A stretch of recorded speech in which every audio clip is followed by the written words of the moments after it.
for joining us. Welcome back to the interview portion of Texish. We have probably the most insightful and educational interview we'll ever have. We are with America's real sexiest professor, Dr. Josh Daniels, PhD. Thank you for joining us today. Yeah, thanks for having me. Thanks for the doctor sandwich there. Yes, of course. I try and always get the titles correct.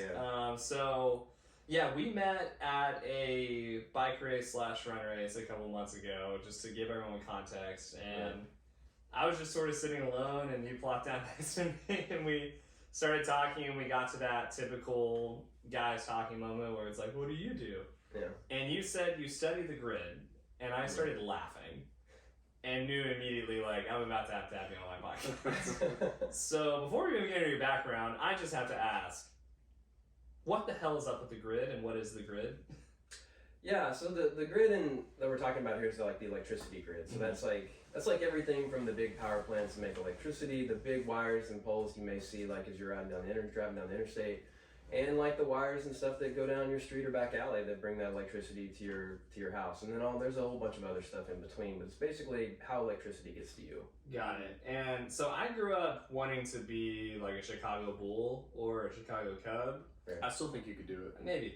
Did you grow up wanting to be the electricity grid guy, or was this a different path that you took? No, I mean, that would be a special person, I think, to hold on to that dream for so long. A dream like that. No, I grew up. Well, I mean, I grew up like being aware of like wasting things. I didn't like wasting things. I like being efficient.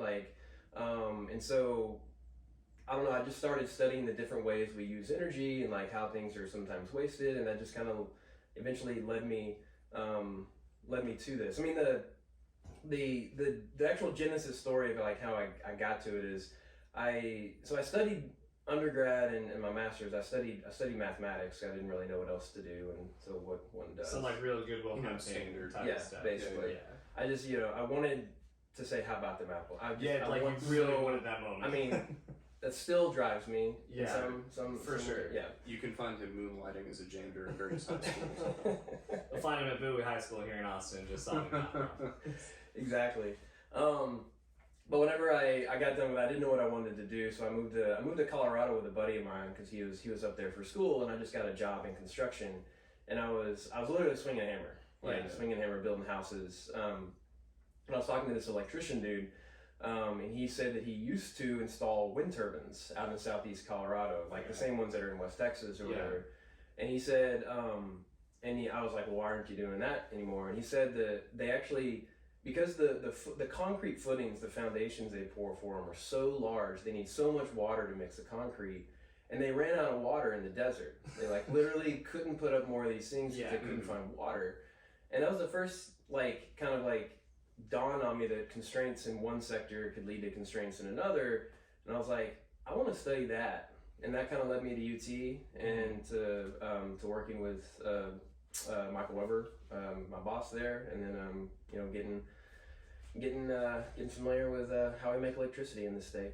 And so, speaking of how about them apples, then I'm so curious. Last year, when the ice hit the fan, so to speak, was that your how about them apples moment? Like, have you been telling people leading up to last year's snowpocalypse, like, get ready, it's about to shut down, or did it even surprise you?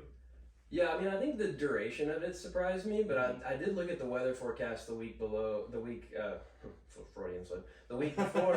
and essentially said every single pipe in this city is going to burst, because it just was going to get that cold. Mm-hmm. I wrote a piece in Forbes the day before it kind of hit, being like, it's touch and go, y'all. Like, I don't know what's going on. Like, it's like it could get bad, and then it did. Yeah, it got worse than I think anyone imagined. So from your perspective, having worked on it in the way you did, leading up to it, what were the problems that could have been prevented, and what did we learn that we then took action on? Yeah, it was really kind of like a failure of action or failure of planning. Because we had all the power plants sitting there. Like they were there. It's just a lot of them had frozen. Some of them couldn't get fuel. And if you don't have any gas in your car's tank, or you don't have or you just disconnect the spark plug wires. I mean, it's not going to work, right? It doesn't matter that the engine's fine if it doesn't have that switch to flip. Right. Cool. And that's just kind of what happened here. Yeah, I mean, essentially, like when the storm rolled through, we lost about half of our power plants. And at the same time, because it was so cold across the entire state, it was like all 254 counties of Texas are under winter storm watch at the same time. And that's never happened before. Yeah. And the thing with electricity is you're generating it at the exact same instant you're consuming it. There's no storage in the system. So if everybody wants electricity at the same time, you got to be producing that electricity. And so demand was really high, and then we lost half of our ability to produce it. Yikes. And so what could have been done to prevent that, or was this just a completely unavoidable mistake, basically? Yeah, I mean, in the week kind of leading up to it, like with the storm coming, there was really nothing one could do. I mean, there could have been better communications to people to let them know like what could be happening or what could be coming down the line. But like, it takes time to put concrete and steel in the ground. Yeah. Since then, I think we've addressed half the problem, but I don't think that gives us a full solution. For sure. I think we've done a good job of making sure that power plants don't freeze. Okay. But I don't think we've done as good enough a job on making sure we can get fuel to those power plants. Okay. Because about half our power plants consume natural gas in this state, and if our natural gas system fails and doesn't get fuel to our power plants, then they're not going to make electricity. Yeah. And why we haven't solved that piece of the equation yet, or is that just a slower process? I mean, they say they're going to, but they haven't started. There's two different entities in the state that regulate. One, the Public Utility Commission regulates electricity. The Railroad Commission, which does not have anything to do with railroads whatsoever at all, regulates oil and gas. You seem really happy about Is that. this something that you like, or you disagree? Well, I mean, I think it's like, I mean, seriously, if your name's a railroad commission, if the normal person walking on the street, if you ask them, what does the railroad commission do? They're probably like, well, probably something with railroads. Trains. Yeah. Choo-choo. Yeah. Those kinds of engineers. And Like, they would look at you like you're done for asking. Cause it's it's like, well, it's obvious. Yeah. Right? It's just not obvious. And so, I mean, I think it anyway, so it makes it harder to have those conversations with normal people when it's like you have to even start explaining what their name is. Yeah. Right. And why are we on our own grid, other than the fact that we're Texans? What other reason do you need? That's fair. Good point. Well, I mean, okay, so like we're not 100% on our very own grid, right? Like we do share some with very small bits. Very small bits. So like so when electricity started like 100 years ago, like it was a local affair. Like even individual blocks may have had their own like power company or whatever, right? And so eventually they figured out, well, if we kind of group all these people together and as like technology advances, it becomes cheaper to like wire more people together. But if you kind of look at kind of the edges around Texas, it's pretty rural. I mean, I'm from East Texas, which is, I'm from a couple counties over from Louisiana. Yeah. And so, like, don't say that out loud. Yeah. Yeah. I'll edit that out. Yeah. But it's pretty rural around those edges. And so when the grid kind of formed, it kind of naturally kind of formed between Houston, Dallas, San Antonio, Austin type stuff, and then in between and around. And whereas in other states it was like more connected across state lines. Yeah. But when you do that across state lines, you trigger this thing called the Interstate Commerce Clause, and you fall under federal regulation. Okay. And so because because ERCOT is wholly contained within Texas, it is under less regulation than other grids, and to an extent we kind of like that. Yeah. I mean, it's surprising because Texans tend to love government regulation. Classically. So makes total sense. So then last year when the freeze happened, what's your personal story with like you wake up and you flick the light and the lights don't come on, or you're like, I freaking knew it, or you're like, oh shit. Like, what was your, because I know what I did that day, but what did you do that day? Yeah, I mean, I woke up like 12 million other Texans in the dark on Monday morning, and looked out the window and saw there was looked like 2 feet of snow on the ground, and I was like, oh, it happened. It happened. Probably not going to school today. Yeah, no, definitely not going to school today. I mean, the thing is like, I mean, I woke up somewhere around 6 because it's getting cold inside. Yeah. Because the heat's now off, and I think I wasn't too worried about it until the power didn't come back on. Yeah. At like 10 or so. Mm-hmm. Because originally they were saying these blackouts are going to be rolling. Yeah. Like you'll be off for like a few hours, yada yada. But whenever it didn't come on by later that morning or that afternoon, I kind of figured we're in for a world of hurt right now. Yeah, for sure. And were you on Reddit just like, guys, I told you? Well, at that point I was actually trying to get any data I could find on like what is going on, because like people were asking and I was trying to have an intelligent response. Yeah. Mm-hmm. And so I was like trying to get, like, I had like a couple different friends' phones that I was like using hotspots and trying to get internet, like trying to drain just their battery. Basically. Unlike some people in this room, he doesn't just flame out on Twitter for the heck of it. It's just kind of fun. And so you were writing for Forbes already, but is that sort of when you started doing more media interviews and stuff? Like, when did you start doing the interview and media side of all this?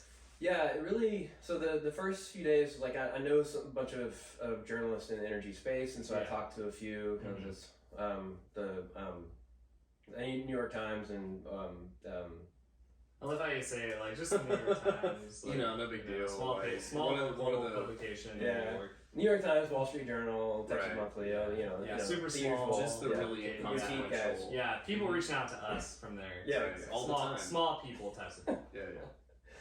Because it's like I made some noise on Twitter before, had a few thousand followers, and then by the end of this, I was knocking on 10,000 or so. Yeah, I think the thing that was happening was I was getting asked the same questions over and over again from like every single reporter for good reason. Everyone had the same questions, like basically what is going on. Yeah, what's happening. Yeah, exactly. Yeah, WTF is really what the whole question was. Yeah, if you were running out of space. Yeah, exactly. And so I did this kind of massive Twitter thread where I just started answering their questions, like, okay, I'm getting this question, here's the answer. This question, here's the answer. And I got like the most engagement I've ever had, a few thousand interactions. And then that kind of pushed me in front of a bunch of like media folks. I think since then I'm roughly at about 400 media interviews. Oh, wow. Since then. This being the best one you've obviously done. This is the cherry on top. Yeah, exactly. Like this is what you've been building up to. Yeah.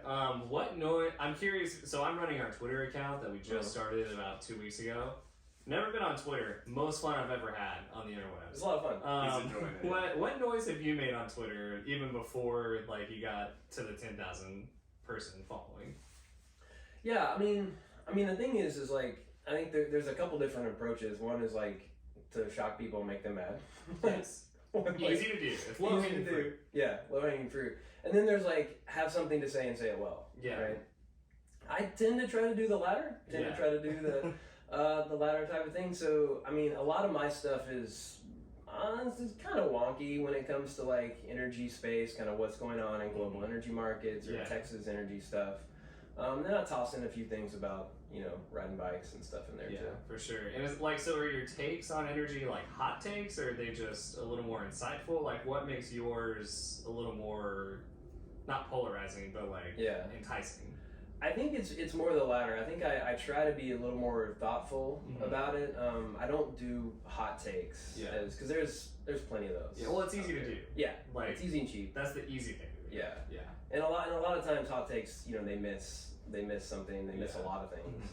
And so I've tried to build a brand around being like, you're not gonna, I won't be the first person to say anything because I'm actually trying to figure out what's going on. Yeah. But maybe I'm saying something that's more right. Yeah. Well, I mean, I don't understand half the stuff you tweet about because it's way over my intellect. And like, have you ever gotten in spats with people, or do people try and like troll you or come at you, or is everyone pretty civil? Like. Yeah, so I operate in this space called energy Twitter, and there's different corners. There's like political Twitters, academic Twitters, like real estate Twitter, exactly. Bitcoin Twitter, which is insane. Yeah, because I've crossed into that one a little bit, which we can talk about. But like there within. Are you mining? No. I'm He's not. got just I'm a little out. rig set up in his garage, Just like, I'm not. pulling tons of power. That's why we crashed. It crashed. That's what it was. There No, it is. I did have to warn so I teach this data analytics class, and we utilize the supercomputing facilities at UT, and I did have to warn my students, is like, if you mine Bitcoin with our supercomputers, like, you will fail. Like, you will be kicked out. Like, it would be kicked out. Where you kind of do it a different version of, unceremoniously. please don't do this. Yeah, basically. We know you want to. Don't. Please don't. And the reason I'm saying it is because somebody did. Ah, You know. gotcha. How much were they able to mint before they got caught? You know, they won't. They haven't won't told me disclose. that. But the reason they got caught was because our is like an academic supercomputer, and like you know, people can like see kind of how things are running. The admins actually contacted the guy who was doing it and said, your code is running so efficiently, like it's doing so well. Yeah. Right now, it's Yeah. like, we want to highlight you in like our newsletter and all this stuff. And he was like super dodgy and cagey about it. And then they dug into it, and somewhere in there he had like, it was sending email alerts to like, you know, Bitcoin dude at hotmail.com or Right. something. Like, you just left enough breadcrumbs. Just Oh, that, man. oh my Just that one gosh. little thing. Yeah. And then they converted it to US dollars and probably got a football player out of it. So Yeah, it's- I mean, Yeah, that's probably. not And a just, complete loss. you know, just for the listeners who don't know, mining cryptocurrency is extremely power intensive, Yeah. No, it, I mean, there's, or at least can be. yeah, no, I mean, it used to be kind of decentralized, people doing it on their own computers and Yeah. stuff, but now it's like big money and big companies. It's like the Yeah. size of entire power plants. Oh, yeah. Jeez. And they're like subcontracting huge plants all across like various states right now. Oh, yeah. After they regulated in China, so it's really interesting. Yeah, it's a big market. A lot of them coming to Texas because of our deregulated energy system. Mm-hmm. Yeah, And it works all the time. of course. Every single 360 days out of the year. Wait, so do people clap back at you? Like, have you ever gotten any Twitter beef, or is it pretty civil? Yeah, no, I mean, my corner is pretty civil. It's one of the more civil corners of it, but there are certain subgroups within it who like, it's basically anyone who's like latched onto something is like, this is the only way of doing things, like will be that kind of person. So there's some folks in like the nuclear Twitter space that like go nuclear on me, like they sure. whenever I'm like, when I don't say that it's the best thing ever, Yeah. and I'm like, it could be a thing, like get the cost down, whatever, and call me back. Yeah. Right. Monday. They're working on it. Yeah, but You then just send them links to like Chernobyl. Hey, read this, and then we'll talk about it. yeah, and it's like, and then there's lately it has kind of been some of the Bitcoin folks, to be honest. Like, Really? yeah. I mean, those are basically just like frat bros who ended up with an algorithm. Like, Yeah, that's all laser they were eyes, do or usually. die. Yeah. Diamond hands. No, No, stop not it. that. And so, what piece of the whole situation last year? We'll get to this recent freeze because it was a little bit more funny. What made last year as political as it ended up being? As far as we went from within about 5 days of like Texans together and we're helping each other to Push Greg Gavin down a well. break his arms too. Like Yeah. very like. On the one side you have, we fixed it and we're amazing. On the other side, it's, you all suck and you should die, you killed people. Yeah. When did that start happening? Probably before the lights went out, to be honest with Okay, you. Like, got it. I mean, there were plenty of people who like came out with stuff so fast. It's like, how did you even do that? Yeah. So it's like, I mean, everyone. I mean, in politics, like everyone has their priors, right? Yeah. And so like you can use any situation to validate yours or like push against others. Yeah. And it's like, and then at the end of the day, like the true story is often much more gray. Yeah. Yeah. Dang. It's like, because I know like I remember when Beto came out as running for governor again, his first thing was like, last year when Governor Abbott didn't fix the grid, Yeah. it killed a bunch of people, I will fix. Like his whole thing is, it's not fixed, I'll fix it. Yeah. What is that true? Is that possible? Like, does our government even have the ability to fix this, or? And have they been like shirking the responsibility? Yeah. So I mean, the thing is like, of course, the answer any good engineer will say is like, it's complicated, right? But there's AKA, we are smarter than all of you. But the thing, so like I mean, in theory, yes, like the legislature could like pass laws that mandate certain things happen. Like they could do that. They could say, you Public Utility Commission, you must do this. You Railroad Commission, you must do this. Like, get it done. It must be done to this level. Yeah. The thing that like, but the thing is like legislatures are, and particularly in Texas, are made up of people who have day jobs. Yeah. Like they're doctors or lawyers or other things. They're not normal everyday citizens, but we're not. Oh, no, let's not call them statesmen, necessarily professional statesmen. Right. Women Most either. of them are. Yeah. Yeah, and so like, you know, there was a big learning curve when it came up as to what went wrong and how does one fix it. I mean, everything from can't you just turn off like half of the power going to people's homes, which doesn't work. Like, just not a thing. Like, what was it like for you to watch? Just like watch people who don't have your knowledge or insights at all be like, this is what we should do, and it's just completely wrong. Oh, I think I finally fully experienced what it feels like to be mansplained to. Really? just that armchair quarterback. Well, Yeah. why didn't you just? Yeah, exactly. It's like I just I took whenever people would like say stupid stuff to me like that on Twitter, I would just send them the jobs board for ERCOT.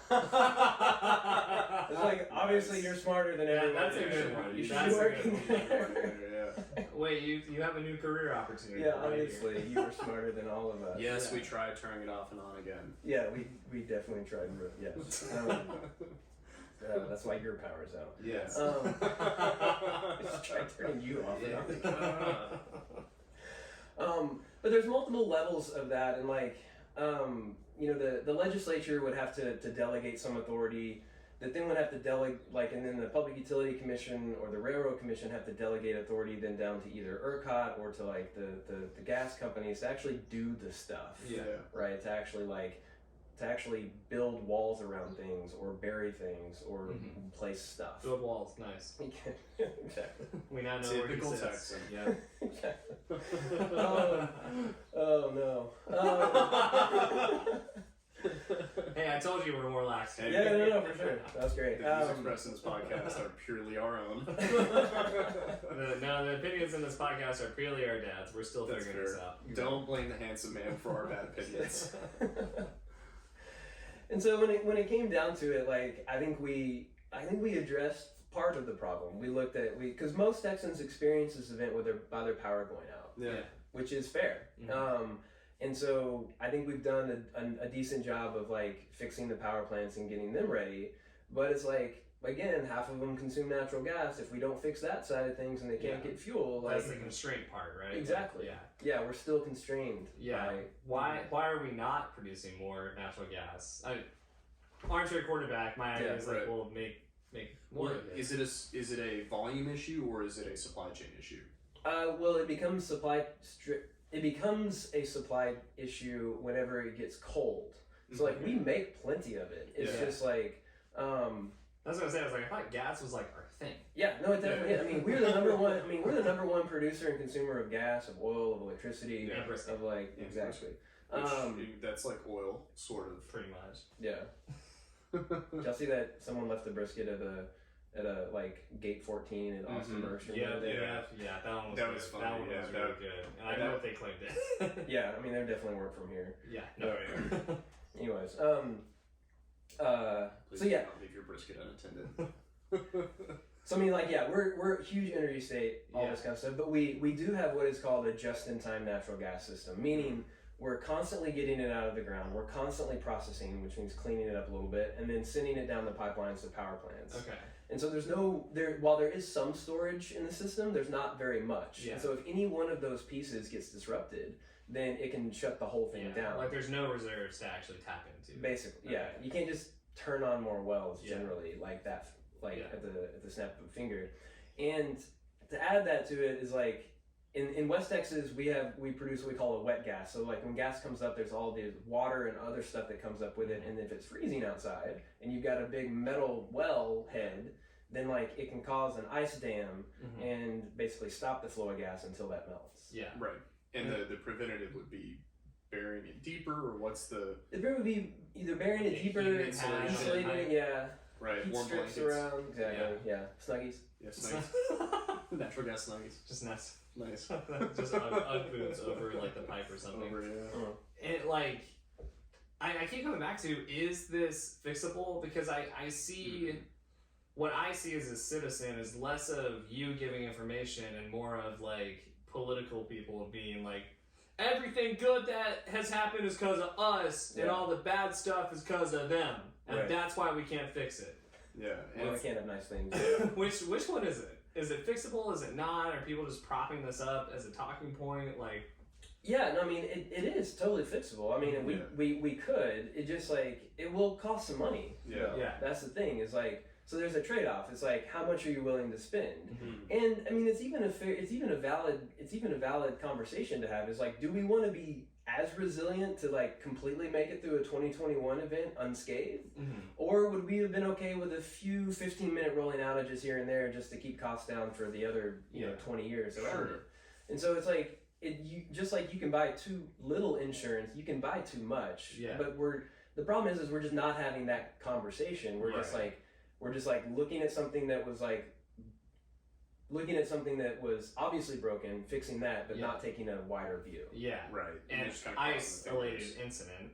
Right. And then in systems there are no isolated incidents. They always ripple out. Right. It's a cascade. Yeah. And so coming into this, what I like to call a cold front, it seemed like a dire scenario surrounding me. What? I felt that side. That side. That was like what made this recent cold front that we just had come through Texas? That's part of a larger winter storm that swept all the way to the east. Meteorology, you see that? Yeah, I see. That's good.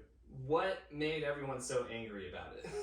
Well, I mean, I think everyone just has PTSD from like last year, right? Like they're just like, because we haven't stopped talking about it since last year, which I think is great because we actually need to fix something. And if we're not talking about it, then we're probably not going to do anything. But like, I mean, it was kind of being lined up as like, here's the test that's coming. But I mean, this year's final exam was way easier than last year's. Yeah, for sure. And what were some of the funnier, like, the funnier panic peddling that you saw as far as the grid and this cold front specifically? Yeah, I mean, I think it's just like people trying to like play it up like it was going to be like a Uri level event. I mean, if there's going to be like ice buildup and it's going to be cold, it's going to be in the 20s. I mean, there are smart things people can do, wrap your pipes, like, make sure like if you don't need to be on the roads, don't, etc., all that kind of stuff. But like it wasn't like, it was 20 degrees warmer than it was. It was a whole 20 degrees more. Yeah, exactly. And so like that makes a difference. I mean, just think of the difference between 75 and 95. Like, I mean, it makes a big difference. So the difference between it being like 1 degree in Midland versus 22 or something, like, it's huge. It's big, And so it's like, your house isn't going to get as cold. People aren't going to be consuming as much. Like, but like there were all these forecasts that the demand was going to be really high, and then they turned out to be completely wrong. Like, totally normal. And it's like they're like, it could be the biggest peak we've ever had, and then it was like, actually it was bigger yesterday. Like, we already did the Sorry, peak. guys. Coming down, guys. Switch. And like, how many people did you come across that power would be out and they'd be blaming the grid, and it was in reality like a down power line? Yeah, I mean, 90+% of the time people lose power is because of the small wires and poles. And in places like this, like ice builds up on limbs, they get heavy fall. Right? Or squirrels, honestly. Squirrels also are a big. Dude, squirrels suck. They are a menace to society. Free rats. They should all be shot. Actual rats. Yeah, and so like, actually a squirrel did take down the entire eastern seaboard grid in 2003. Are you serious? Yeah. In Texas or? No, yeah, East Coast. East Coast. Yeah. No way. Mob squirrels. Yeah. Dude, Interesting story. What? Yeah. Did they catch the squirrel? Did it fall Did into they a generator? Because that's actually like a big accomplishment for such a small animal. Yeah, I know, right? Well, so there was a couple like comedy of errors, like things that, I mean, it wasn't a comedy, but like of errors like happened, like a squirrel got on some lines, shorted out some lines, it kind of rippled down the control panel, like a control unit didn't catch it fast enough, and it just, when electricity gets out of whack, it can get out of whack really, really fast. Yeah. And we're talking like less than a few seconds. And so you've got to like catch it quick. You've got to arrest the problem. And if you don't, it can rip. You gotta catch lightning in a bottle. Exactly. That was another. That's funny. You're on fire, Yeah, buddy. It's just early. That's all it is. Thank you. That's Yeah, why we're I'm not really laughing. gassed up. You should just form a startup around that. Yes. All right. I'm on it. Sorry. Continue with the squirrel story. And then then it Yeah. just rippled out through the entire East Coast, and there's actually satellite images, showing like way less lights like one night versus the night before. And That's really fun. And it takes, and when things like that happen, and this was one of the worries that happened during that storm, is like, if the entire system goes down, it takes a while to start it back up. Yeah. It's like, power plants aren't like cars you can walk out, turn a key, and the thing turns on. Mm-hmm. Like, they actually, a lot of them have to pull electricity from the grid Yeah. to get their pumps going, and all like their cooling water going, all this kind of stuff, before they can jump on their own power and push. Yeah. And it becomes this delicate dance of like, turn this power plant on to get this one on, to get that one on. Like the downstreams, but And it's not like a fire drill that you practice every day, so I'm sure there's a lot of like trial and error on getting some of these things working. Yeah, in fact, we've actually never had a full practice of it because it's never happened, so we don't exactly know how it would go. Sure. Which is super Would this cool. be something you suggest to people who make decisions? Well, I mean, the only way to fully practice it would be to turn the grid off, so I don't know that we want to Yeah, necessarily we do don't that. do that. They do drill on it. Sure. Like, but it's like, doing drills versus like actually Full, performing is like, Mhm. is different. What, in your opinion, like, what is the worst, like, the worst situation or worst part about the grid failing? Because, again, on the political level, it's not about, like, there were people who died and froze to death. It's like, taking blame. they did this, they're wrong. Like, it kind of overshadows, like, some bad stuff did happen. Yeah. And so, like, in your opinion, what is the human bad that can come out of a grid failure? I mean, so yeah, I mean, I do reckon there were hundreds of people who died like during this event, and it's it's terrible. It's a terrible tragedy. I mean, if it had gone on super long, I mean, desperate people do crazy things sometimes, right? And so like our society is kind of built around having access to transportation, to energy, to things. And if we lose those, like, we can kind of lose a little bit of who we are, which can not be great. Yeah, for sure. We lose empathy very quickly. Yeah. When we need stuff for ourselves, we kind of forget about other people. I mean, I don't want to say Walking Dead scenario, but like. But I mean, that's like long enough. Yeah, That was always why it was so interesting. It wasn't the zombies; it was the people, right? Yeah. Right. Yeah, It's they were the ones. What we do in our. What was it like for? Because you were in LA. I was in Los Angeles. You were absolutely not. I'm sitting here like without PTSD, so I try not to weigh in too much. But like, what was it like for you to watch Texas go through it? Man, it was equal parts terrifying and hilarious. Because obviously my family lives here, and I knew Gunner. I knew that your apartment's power went out and you didn't have water. Until you were safe, I was very worried. I was worried about like Nana and Pa. Yeah. Our grandparents who live in San Angelo and don't have family close. Yeah. I wasn't worried about mom and dad. I don't even think they ever. I think they lost power for like a day. They're in Andrews, and so they were. But yeah, I was really worried about Gunner. I was calling dad like every 4 or 5 hours to check in on everybody, and then just laughing at Twitter. And just like, in fairness, there were a lot of really great like technical jokes, and it was very funny. But yeah, and in post that, I did do a little bit of research. Like, what are the worst winters Texas has ever experienced? And there's some really harsh winters. There's pictures of 30-foot snowdrifts piled up in like Tulia, Texas. There's the record in Seminole, 30 below, I think, is like tide. Chilly. Very, very cold. So it's not even the worst winter we've ever had. It's just that. Good. I know, right? Not even the worst moment. So going forward, and again, you're the resident expert, at least right now. What are the things that individuals can and should do? I'm sure these are questions you're tired of answering, but just while you're here. No, I mean, I think there's two levels of that. One is like looking at one's own personal resiliency and what that what that means. I mean, I think it's always a good idea to have like a backup plan, like a go bag of some sort. Because like the winter storms aren't the only thing that happen. We get, you know, tornadoes, we get like hurricanes, coyote attacks. Exactly. All the above. And so, like, you know, having some bit of plan can increase one's personal resilience. Yeah. There's a lot of people talk about wanting to get generators and that kind of thing. My mom actually had a whole home generator installed 2 weeks before the event and just sailed right on through. Nice. Nice. I'm from East Texas. I'm from Nacogdoches, and so like every once in a while, that's right. Yeah. We still get like sometimes we still get like a Cat 1 hurricane that'll like make it all the way up there and do some damage, and so she got tired of like losing power for that, but it worked out great for you know, during the freeze. Absolutely.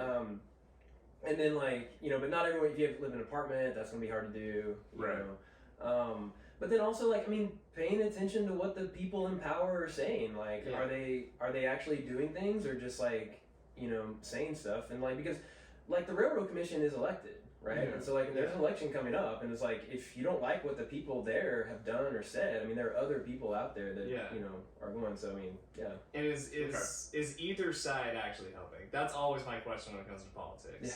Like, is anybody helping, or is everyone just full of shit?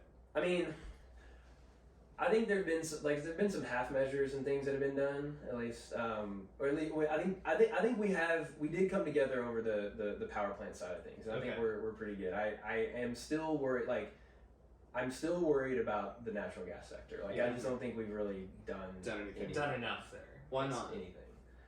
Well, I mean, it's one, like, the Public Utility Commission is appointed. The Railroad Commission is elected, and so they have to manage their donor base and like people like that. Things that matter. Right. Yeah, and then there's also, it's like, I don't know, we kind of have this like, we like natural gas and stuff, like that's Texas, that's part of us, which is great. It's just like, which I'm fine with. It's just like, but we need to make sure it performs. Yeah, like we have to manage it. Right. Well. Yeah.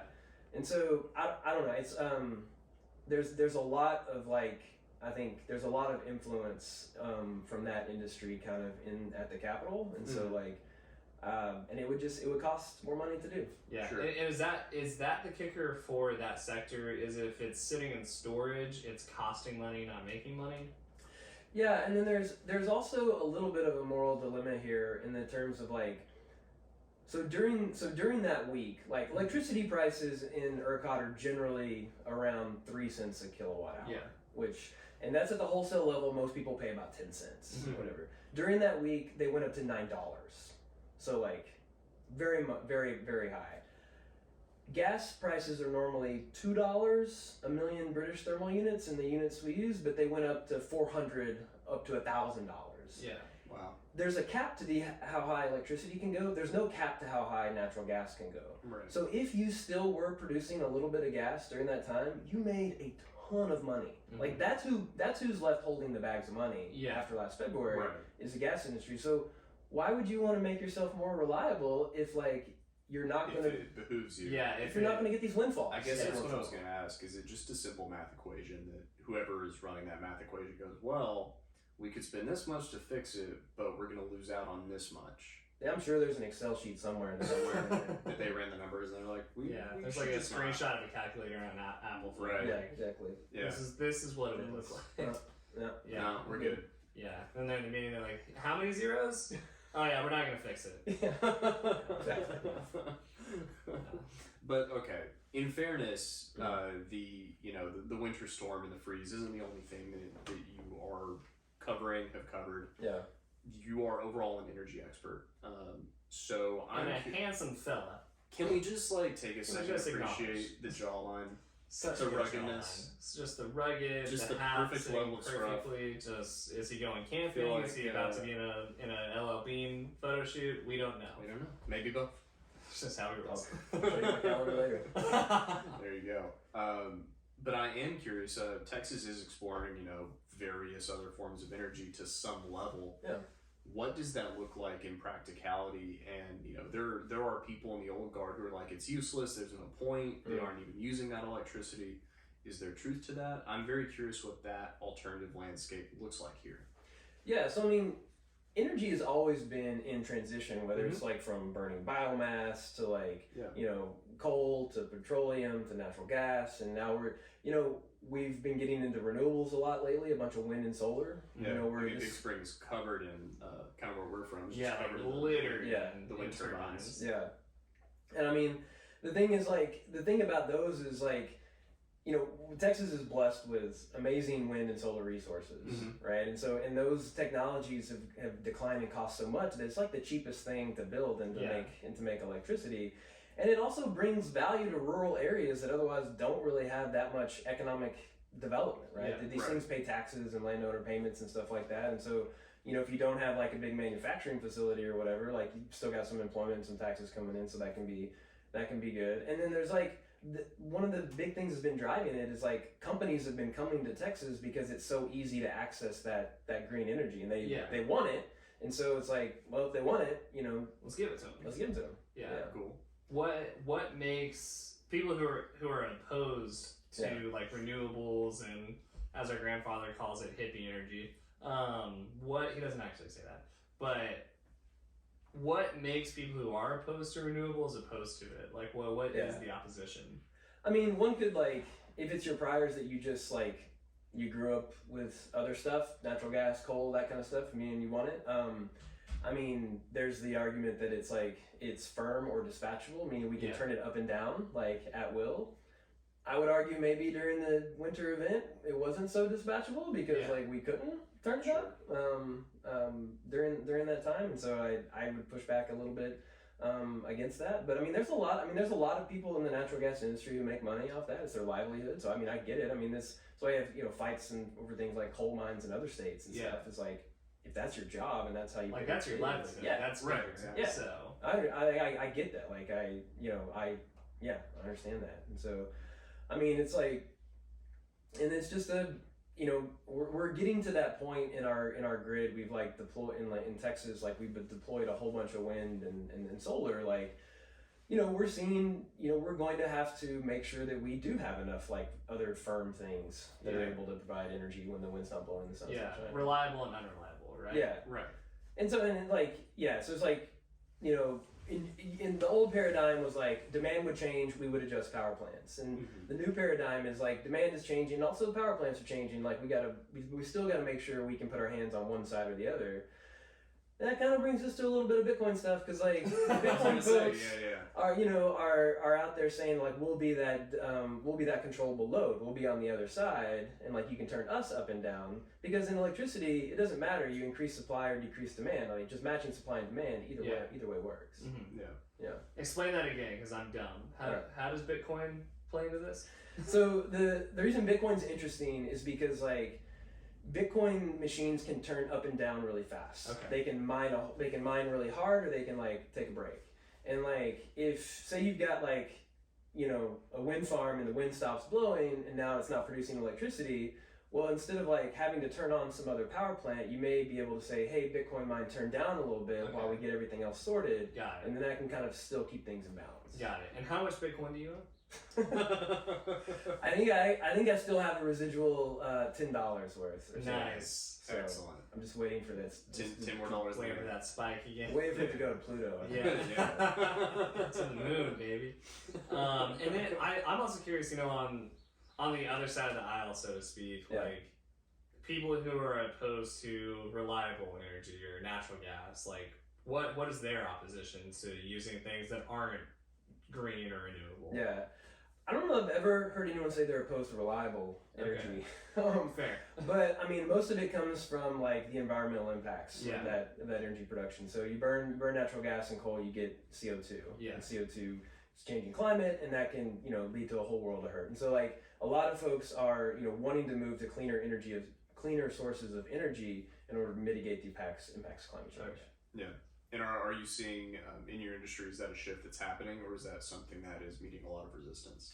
Oh, it's happening pretty quick. I mean, a lot of it's driven by companies that want that energy, and so they're contracting for that, and that's getting more of it on the grid. And then also it's kind of just the cheapest thing to do in a large swath of the country. Then there's some states like California that are just mandating it. Right. But I mean, Texas produces more clean energy than California. Yeah, we don't. That's right. Mandates. That's right. Just another of the many ways Texas is superior to California. Just add that one to the list. Suck it, California. Tacos and more renewable energy. I saw that tweet this morning. Thank you. Yeah, it was from the heart. It was. Oh yeah, we got a follower. There we go. There we go. That's 1 out of 10. Look, now I think I'm funny on Twitter. I'm having fun. I don't think you're funny. I know you're funny. I'm so funny on Twitter. I do my best too. Yeah, you're great. I've actually been following you. Like, okay, here's how you do this without being mean. Because you're so good at it. Whereas I'm like, I just wrote this and I think it's actually mean. I still love your butt brisket comment.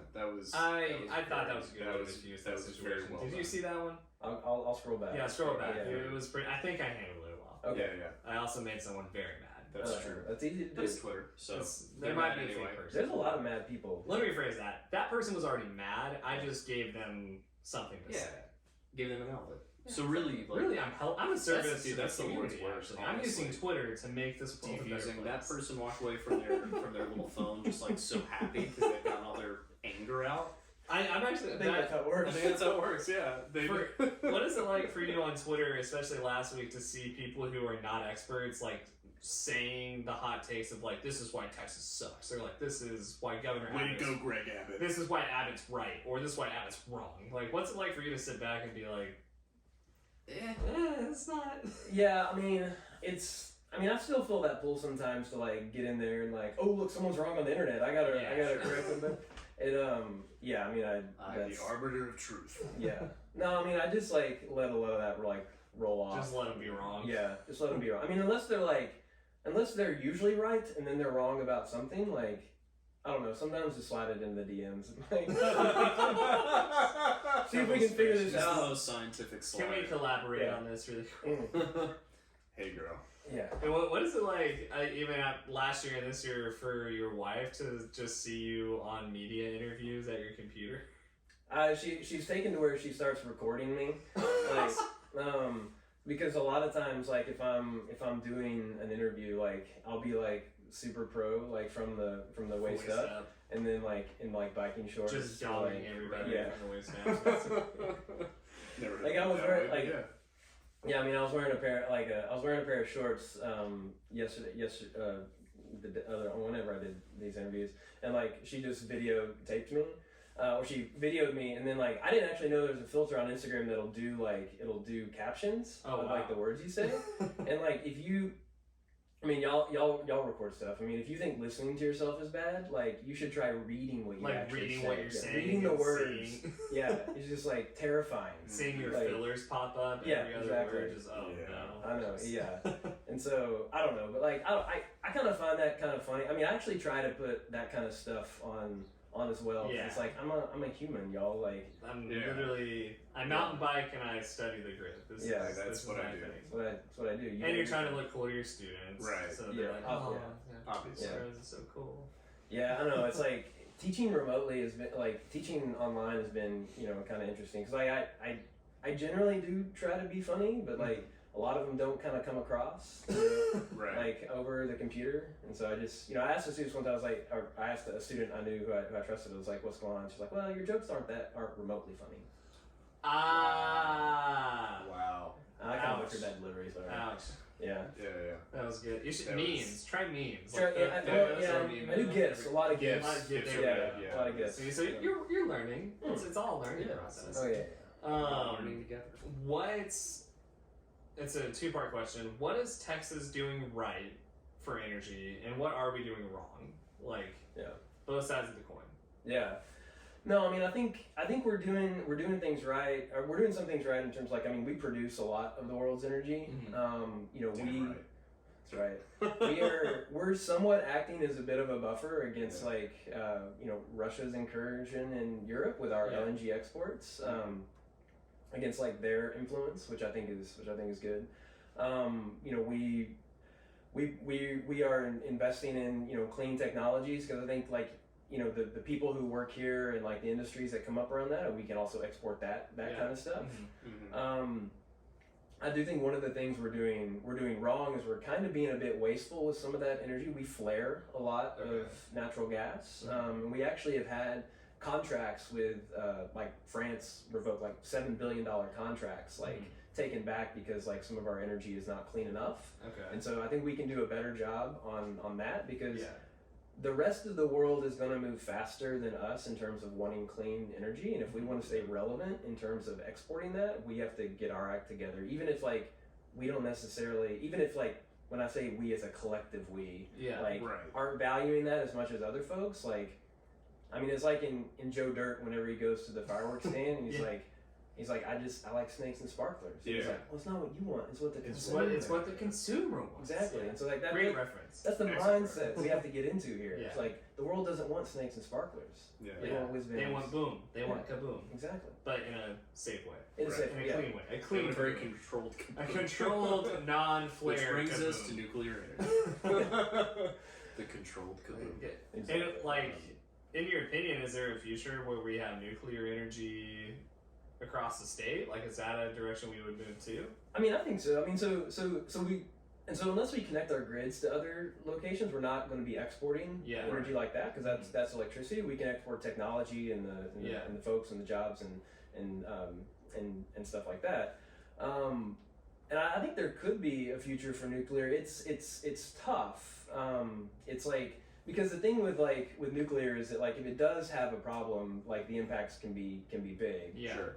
And it's pretty expensive to build right now. Although new technologies that are kind of moving their way through might could change that. Yeah. Is that one of those things where the demand will drop the price as innovations happen?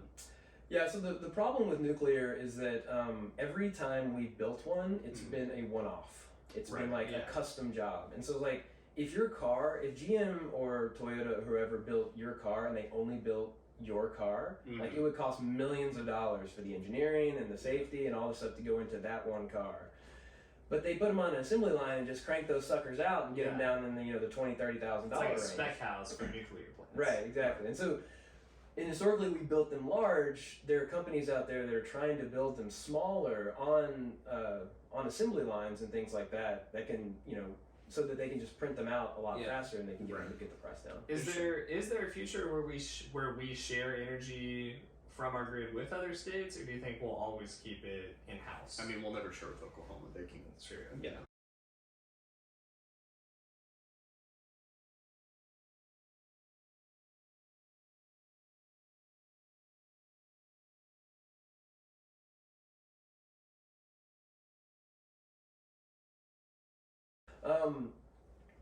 So I mean, I think there's could be the ability to connect to other grids. I mean, there's nothing technologically stopping us from doing that, and sometimes it might be helpful.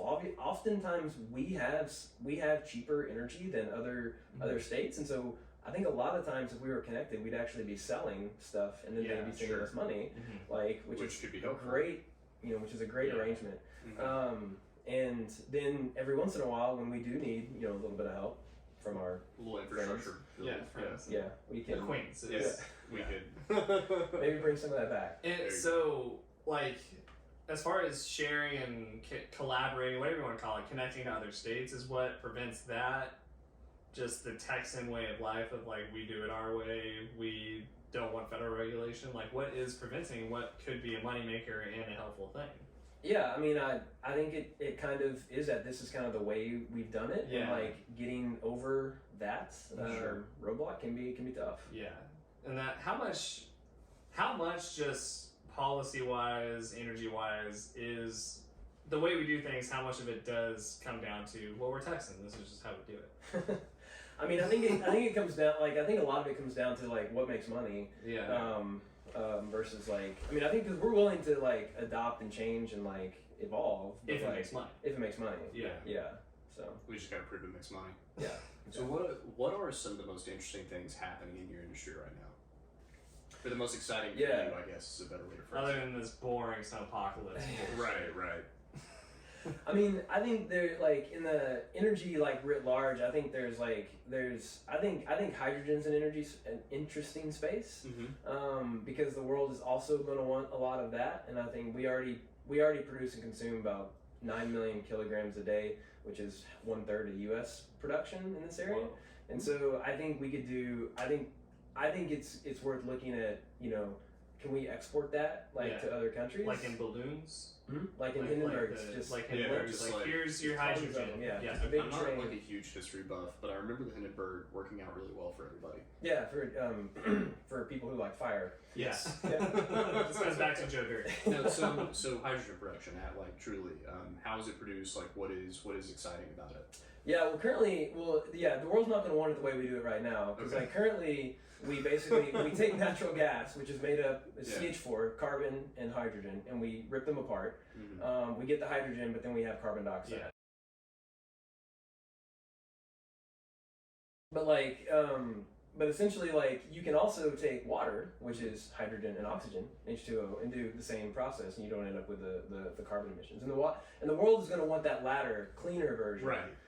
So we all have to clean up the way we do it if we're going to want to export. Yeah. Fair enough. Where would the water? Is that another piece of it? What are the water sources to actually pull the hydrogen out of? Yeah, I mean it needs to be clean water, so it's water that you can't go to Beaumont and just put a straw in the bottom and be here's the water. Oh, you definitely want to clean it up. But I mean we've looked at that too in terms of how much brackish water do we have? Brackish water just means slightly salty. Yeah. If you drill a well down, you may get fresh water, you may get salty water. The salty water is less useful because you can't drink it or water fields with it. But we can desalinate it and then make hydrogen off of that, and it doesn't add too much to the cost. Okay. All the way on the other side, what is the most archaic way we get energy that you believe we could just stop doing at this point? Yeah, I mean I think burning coal is is kind of going out the door. It's more expensive. There's not a single coal plant under construction in the entire country. It's like a way of doing it in the past, and it's dirty. It doesn't only impact the climate, but also the people who live around it, more asthma. But it's so vintage. So are the people who are holding on to it? Is it like you alluded to earlier, one of those cases of being unable to let go of the way they've always done things? Or is it the other thing where, this is how we make money. This is our livelihood. We have to do it. I mean, some states for sure. I mean, Texas doesn't, coal's the one energy source we don't get out of the ground very well. We have some, but it's really poor quality. Yeah. Sure. I should say you pour enough gasoline on it, it'll burn. But we get most of it from Wyoming. Yeah. Actually, is where we get most of our coal from. But a lot of things, a lot of our coal plants they're fully paid off. We're not making payments on them anymore. And it's like a car that you're not, you paid off. It's doesn't cost that much to keep around. It's like a Trans Am that sits in the garage, but it's also coal, not a Trans Am. Right. Yeah. So what coal-colored Trans Am? Yeah, like that. What does the future of power look like in the next 20 years? What does the grid look like? Where are we getting it? Is it are we doing a mixture? What's going on? Yeah. I mean, a lot of that really will be driven by policy. Either probably less state policy, probably more federal policy going forward. Federal policy is getting more focused on cleaning up the system. Sure. And there were some things that almost kind of passed that would have really done a lot to do that. But I mean, I think in general, even without policy, we'll see the system clean up quite a bit. There's going to be a lot more renewables, wind, solar, and storage particularly are going to be built. I think a lot of coal is going to kind of retire off, and if there's no environmental policy, we'll end up with a mix of renewables and natural gas. If there is binding climate policy, then there'll be less gas, kind of more renewables, and maybe some nuclear around the edges too. Okay, interesting. If Texas became the Hunger Games and we were broken up into regions, just depending on what energy we pull from, what region would you live in? So in Deep East Texas, behind the Pine Curtain, it'd be biomass, right? Yeah, just grow trees. Biomass and meth, right? Just shooting up. Meth is a very underrated source of energy. Yeah. I'd be better to burn it than to. Super fair. There you go. And then, what are you working on for the future? I know that, like Seth said, you're more than just the guy who knew stuff about the snowpocalypse. You're a professor. If you're gonna give the snowpocalypse a face, this is the face we should get. Just what is in the future for you? What are you working on? Yeah, I mean, what I'm trying to work on. What does that future of energy look like globally in the U.S. and with a big focus on Texas? Because a lot of times, the folks that are kind of the folks that are kind of in policy or kind of in business can only see so far in the future, and I try to look, they maybe only see a few quarters. I try to look a few decades, and like kind of look at what other things might be useful for Texas to do, like hydrogen, like more intelligently being able to move energy around the state, and then like I'm also gonna still try to get into Leadville. Yeah, excellent, dude. You're gonna get there, man. I'm gonna go for it. I'm gonna practice with this guy, so I'll have it down. To that point. I hope this doesn't sound like a brash question. Are the right people listening to you? Like when you're talking about decades in the future for Texas, like are the right people listening yet? Or are you still getting there? Yeah, I mean, I think I've actually got a pretty good audience, like of folks, but it's like, just because like something's like optimal in the future or whatever, I mean, doesn't necessarily mean that it like translates directly into like what people want. Legislation or policy. Yeah, right. Yeah, because it's like if the optimal future is to stop using coal, I mean, great, but it's like if your livelihood is around coal, then like it's going to be hard, if not impossible, for you to kind of accept that. And that's just not people who are like literally digging it out of the ground, but those that own the companies and things like that. And so it's like, I mean, that's always been like the pull back and forth is like how do we make it worthwhile for enough people to like move in a cleaner direction or whatever. Does it just come down to money, like no matter what? Unfortunately, a lot of times, I mean, money and like people feeling secure about the future and their families and all that kind of stuff. Dang. And what made you? At what point did you decide like I'm going to focus on Texas? Like this is what I want to focus on. Yeah, well, I mean, one thing we say is like Texas, like small enough to model, big enough to matter. Yeah. Like we drive. One more time. Say it one more time for people in the back. Small enough to model, big enough to matter. Ooh. And generally, kind of how we approach it is like, if things work here, they'll work elsewhere. If they don't work here, they're not going to work elsewhere. And so it's a great kind of test bed place to be in terms of like putting out ideas and trying new things. Being the first one there, and if it doesn't work, probably not going to work elsewhere. So like if hydrogen works here, it can work on the East Coast. Yeah. Right? Yeah. And the way that we harvest it can also be replicated. Right, yeah. And then like it'll be our company is the one that's building stuff. Right, which benefits us. Money. You don't want money flowing in the state, you want it flowing in, right? Yeah, exactly. Same thing, like with Paco. We want the money flowing in, which so far has been difficult to facilitate. We are getting there. Manscaped. Texas 20% off. It's a lot like the natural gas situation. A little bit frozen right now. And what we have two more questions for you. I know that you got plenty of other important things. You got another interview today, which is awesome. Which is not as important as this one, but like we fed you. We primed up. Thank you for your time this morning. Really, like you're married, you have other things you could be doing, so we do appreciate you. Just kind of with it. I know we're just kind of jacking around, but we're learning. We appreciate you coming down from down to our level. You can go be pantsless with a suit on. With the other folks. I'm wearing pants. That's true. I almost wore boxers just to see how. Well, you're usually in yours, so we. We just wanted you to feel comfortable. What is your favorite thing about Texas? Because you've been to Canada, you've been to you've been to other places that are maybe lend themselves more to some of the activities you're into. So what makes you choose Texas as home? It's the people, man. I mean, there's that pride around being like a Texan, and then there's just people are friendly, man. It's like they're friendlier here than they are in other places that I've been, and so I have moved away, but I've always been brought back. Yeah. Which leads us to our last question, as always. What does it mean to you to be a Texan? I mean, I think it I think there's that entrepreneurial spirit. There's like the willingness to work hard. There's like the I know that I need to go out there and I know I need to go out there and do what I need to do because no one's going to do it for me. I think there's not as many entitled people around as there are in some other locations, and so I like being around that kind of mix and that kind of group of people, and I think that's a big thing about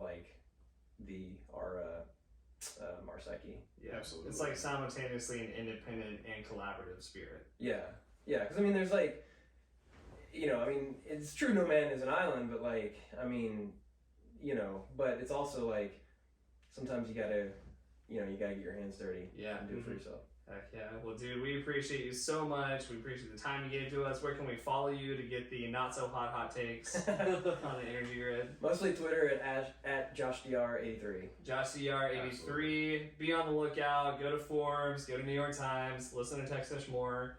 Hear from the mans. We appreciate you so much. Thanks for educating us and having a little bit of fun with us this morning. Yeah, dude. Thanks for having me. Thank you, Josh. Bye, y'all. Support for the Texish podcast is brought to you by Manscaped. Manscaped is the best in men's below-the-waist grooming. Manscaped, champions of pubic hair grooming in the world. Manscaped offers precision-engineered tools for your family jewels. Manscaped just launched their 4th generation trimmer, the Lawnmower 4.0. You heard that right, the Lawnmower 4.0. Join over 4 million men worldwide who trust Manscaped with this exclusive offer just for our listeners. 20% off and free worldwide shipping with code TEXISH at manscaped.com. That's code all capital letters TEXISH, TEXISH at manscaped.com. 20% off and free worldwide shipping with code TEXISH at manscaped.com. Imagine shaving with a sleek, well-designed, and optimized trimmer that makes bathroom time your favorite time. See, we got a light so you can buzz your taint. Get 20% off and all that hair off your taint and free shipping with the code TEXISH at manscaped.com. That's 20% with free shipping at manscaped.com using code TEXISH, all capital letters TEXISH. Unlock your confidence and always use the right tools for the job with Manscaped. Once again, that is code TEXISH at manscaped.com. 20% off, free worldwide shipping, 100% off your pubic hair.